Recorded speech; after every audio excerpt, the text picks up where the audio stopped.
welcome to grade 10 civics class. In today's class we're going to discuss chapter number 4, gender, religion and caste, and today's session will be session number 2.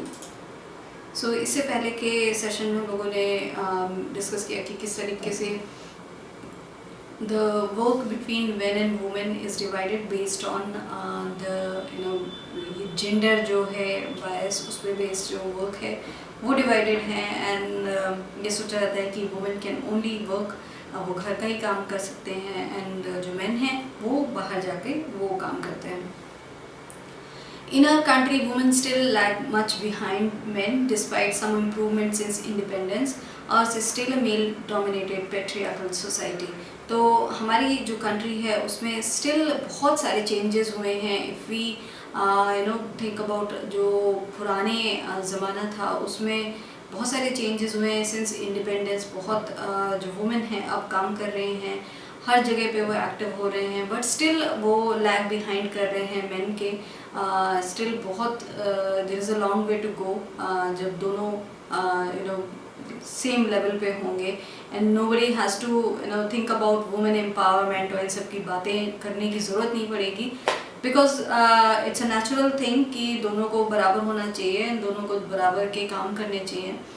So despite some improvement अभी भी women जो हैं still they are lagging behind. तो उनको अभी भी there is a long way to गो.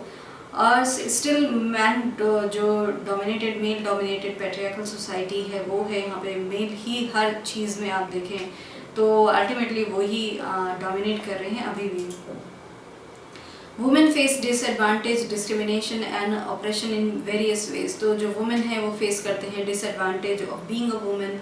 एक women होने का डिसएडवांटेज है उनको. डिस्क्रिमिनेशन होता है, ऑपरेशन होता है, दबाया जाता है बहुत सारी चीज़ों में. The literacy rate among women is only 54% compared with 76% among men.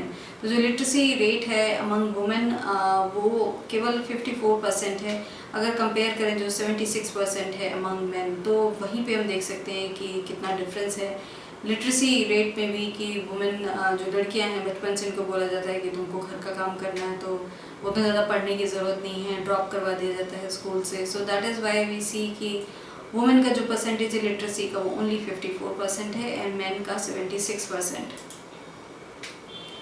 Similarly, a smaller proportion of girl students go for higher studies. When we look at school results, girl perform as well as boys, if not better in some places. तो similarly अगर हम लोग देखें तो small proportion of girls जो हैं वही higher studies के लिए जाती हैं. Mostly अगर choose करना होगा families को कि बॉय को या गर्ल को हायर स्टडी में डालें तो बॉय को डालते हैं मोस्टली. जनरली ये होता है. एंड अगर हम लोग स्कूल का रिजल्ट देखें तो जो गर्ल्स हैं वो परफॉर्म करते हैं एज वेल एज बॉयज़. जितना बॉयज़ परफॉर्म करते हैं उतना ही गर्ल परफॉर्म करते हैं, इफ़ नॉट बेटर कहीं कहीं कुछ जगह पे. But this should not be the case जिस पे हम लोग उनको जज करें कि वो लड़कियों ने अच्छा किया या लड़कों ने अच्छा किया. वो जो पढ़ाई है दैट इज़ नेवर वो एक लड़के और लड़की के बीच में, बॉयज़ और गर्ल्स के बीच में कोई कंपटीशन नहीं होता है कि हम देखें कि किस तरीके से गर्ल्स ने किया या बॉयज़ ने बेटर किया. वो उनकी अपनी पढ़ाई है, दैट इज़ डिफरेंट देन कोई कंपटीशन नहीं है between girls and boys. But they drop out because parents prefer to spend their resources for their boys' education rather than spending equally on their sons and daughters. तो girls जो हैं अगर हम लोग result देखें तो ऑलमोस्ट बराबर करते हैं बॉयज़ के, बट वो ड्रॉप आउट हो जाते हैं बिकॉज पेरेंट्स प्रेफर करते हैं कि वो अपने पैसे को, अपने रिसोर्सेज को खर्च करें. अगर बॉय है उसके ऊपर उसके जो if they have to send one of them on higher education तो फिर वो अपने बॉयज़ को चूज़ करते हैं rather than वो इक्वली स्पेंड करें on both of the kids जो सन एंड डॉटर हैं दोनों. सो इस तरीके की सोसाइटी हमारी अभी बहुत ज़्यादा इम्प्रूवमेंट की ज़रूरत है. हम लोग काफ़ी दूर आए हैं. अगर इफ़ वी सी इंडिपेंडेंस से हम लोग अभी कहाँ तक आए हैं.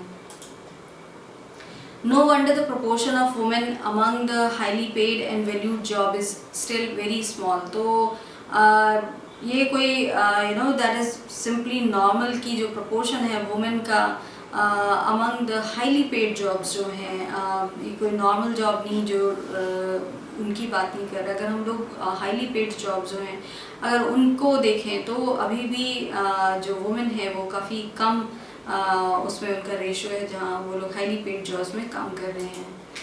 On an average, an Indian woman works 1 hour more than an average man every day, yet much of her work is not paid and therefore often not valued. तो अगर हम देखें ऑन एन एवरेज जो Indian women है वो work करती हैं 1 घंटा ज़्यादा, if you compare it with main on an average, अगर हम लोग कंपेयर करें तो येट जो उनका मोस्ट ऑफ द वर्क है वो अनपेड है एंड दैट इज़ वाई उसकी कोई वैल्यू नहीं है, because they sit at home, they are taking care of the home, वो घर पे रह के घर का पूरा जो केयर है वो करते हैं, तो वो जो काम है वो वैल्यू नहीं किया जाता है बिकॉज वो एक पेड जॉब नहीं होता है, जबकि वो उनसे ज़्यादा काम कर रहे हैं 1 घंटा normally generally on an average देखें तो, फिर भी जस्ट बिकॉज वो वर्क पेड नहीं है इसलिए उसकी कोई वैल्यू नहीं है। The Equal Wages Act provides that equal wages should be paid to equal work. However, in almost all areas of work, from sports and cinema to factories and fields, women are paid less than men, even when both do exactly the same work. तो Equal Wages Act जो है वो ये provide करता है कि equal wages देने चाहिए एक इक्वल जॉब के लिए। तो एक इक्वल जॉब है कोई भी करता है, they both should be getting equal pay. However, in almost all areas of work जो है from sports से सिनेमा तक अगर लें, फैक्ट्रीज एंड फील्ड्स, वुमेन जो हैं उनको कम वेजेस दिए जाते हैं देन मैन, इवन व्हेन जब वो लोग एग्जैक्टली सेम काम कर रहे हैं। Even if we look at cinema, वहाँ पे भी अगर बच्चों आप लोग देखें तो वो जो भी जो हीरोइंस हैं या फिर जो फीमेल एक्टर्स हैं उनको कम पे किया जाता है रादर देन जो मेल एक्टर्स हैं उनमें, तो वहाँ पे भी बहुत जो जेंडर डिस्क्रिमिनेशन है वेजेस के मामले में वो बहुत है। In many parts of India, parents prefer to have sons and find ways to have the girl child aborted before she is born. तो this is a reality कि many parts of India parents जो हैं वो prefer करते हैं कि बेटे हों, एंड दैट इज़ वाई वो फाइंड करते हैं वेज कि even when the girl is born उससे पहले वो पता लगा लें if it is a girl तो वो उसको अबॉर्ट करवा देते हैं because they don't want a girl. And इसके लिए वो केवल पेरेंट्स ही जिम्मेदार नहीं है, पूरी जो सोसाइटी एज अ होल है, कंट्री एज अ होल वो जिम्मेदार है इसके लिए, बिकॉज when वो जब लड़की बड़ी होती है and then when they have to get her married, that's the time कि जब वो बोलेंगे कि she is not getting married and all, so उसके लिए parents also they have to think of something कि वो अगर वो नहीं ले पा रहे so they have to do that. Such sex selective abortion led to a decline in child sex ratio, number of girl children per 1000 boys in the country to merely 927. तो ये जो sex selective abortion है इसकी वजह से girl child जो है उनके रेशियो में इतना कमी आ गई, वो एक डिक्लाइन हुआ इतना ज़्यादा बिकॉज लोग उनको पता चलता था कि गर्ल चाइल्ड होने वाला है तो उसका एबॉर्शन करा लेते थे, एंड दैट इज़ वाई वो जो अब वो जो एक चेकअप होता है उसको गवर्नमेंट ने इलीगल कर दिया है, एंड दैट इज़ हाउ वो नहीं करवा सकते हैं। बट उसकी वजह से सेक्स सिलेक्टिव जो एबॉर्शन है उसकी वजह से डिक्लाइन हुआ चाइल्ड सेक्स रेशो में, और अब हमारी कंट्री में अगर देखें तो 927 गर्ल हैं पर 1000 जो बॉयज़ हैं उनके। There are reports of various kinds of harassment, exploitation and violence against women. Urban areas have become particularly unsafe for women. तो there are reports कि various kinds of जो harassment है, exploitation है and violence है against women, हम लोग देखते हैं कितना ज़्यादा हर जगह women के against violence है, बहुत ज़्यादा rapes and all that वो हो रहा है, किस तरीके से जो वुमेन है उनका एक्सप्लॉयटेशन किया जाता है at every place, even job में, एंड हैरेसमेंट किया जाता है, वायलेंस बहुत ज़्यादा है अगेंस्ट वुमेन। अर्बन एरियाज़ में पर्टिकुलरली अनसेफ हो गया वुमेन के लिए because of all the rape cases जो keeps happening. It's not only even urban areas जहाँ पे रूरल एरियाज़ की बात करें वहाँ पे भी ये सब चीज़ें बहुत हैं, बट वो बाहर नहीं आ पाते हैं because of the way rural areas are. But वो बहुत अनसेफ है अभी जो वुमेन हैं उनके लिए. They are not safe even within their own home from beating, harassment and other forms of domestic violence. So even if women बाहर नहीं जा रहे, वहाँ जाके अगर काम नहीं कर रहे हैं और वहाँ पे वो बच रहे हैं अनसेफ होने से, जो वुमेन बाहर जाके काम नहीं करते हैं, but even in their own homes they are not safe. Even when they are married, उनके हस्बैंड्स हैं या फिर उनके इन लॉज हैं, वट एवर, वो लोग भी वो उनसे भी नहीं बचते बीटिंग से, हरेसमेंट से and other kinds of domestic जो वायलेंस है वो उनसे भी नहीं बचते because that's the way society is.